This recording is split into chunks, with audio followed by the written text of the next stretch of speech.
এদিকে দোকান থেকে ফিরতে অনেক রাত হয়ে গেছে, তাই ভাবলাম ওই যে একেবারে খাওয়া দাওয়াগুলো করে ঘরে ঢুকি। তাই খাওয়া দাওয়া সেরে বলি বাসন টাসনগুলো মেজে আসি।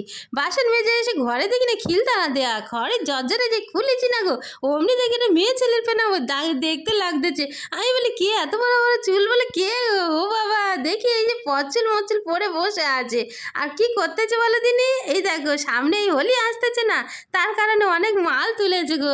হোলির এই রং ফং ফিচকারি, এই বেলুন, এই মুখোশ, আর এই যে ফলস চুলগুলো পরে আছে, এইগুলো সব তুলেছে হোলিতে বিক্রি করবে বলে। তাই এরা পরে কায়দা দিচ্ছে। আমি বলি তুমি একা কায়দা দেবে, আমিও একটুখানি কায়দা করি বলে আমি ওনার মাথা দিয়ে চুলটা নিয়ে আমি মাথায় পড়েছি। আমার কেন নাক দিয়েছে তোমরা বলো দিনি, একেবারে সেই আমি মিস ক্যালকাটা চাই না দিতে টিপস ওই রকম লাগতেছে না। আমার মনে হয় আমার বয়স যেন কমে গেছে আরও 10 বছর।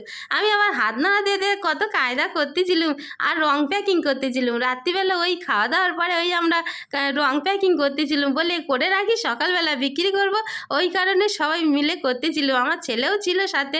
তাই বলে আমি একা কেন ওই কায়দা করব চুলমুল পরে, তুমি আমার সাথে এই কায়দাগুলো করো, ভাগ বসাও দুজনে মিলে। তুমি তো আগে শুরু করেছো, আমি একা কেন পরে থাকবো বলে ওনাকেও একটা পরে দিচ্ছি, কালো মতন একটা একটা চুল পরে দিচ্ছি, যেন পুরো সেই খলনায়কের সঞ্জয় দত্ত নাক দিচ্ছে আমার বরকে।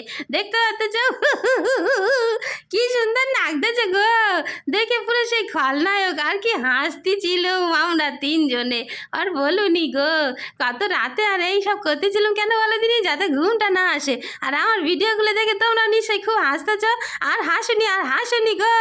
আর ভিডিওর পর শেষ পর্যায়ে এসে গেছে, এখন যদি হাসো কমেন্টগুলো কখন করবে বলি, লাইক কমেন্টগুলো করো।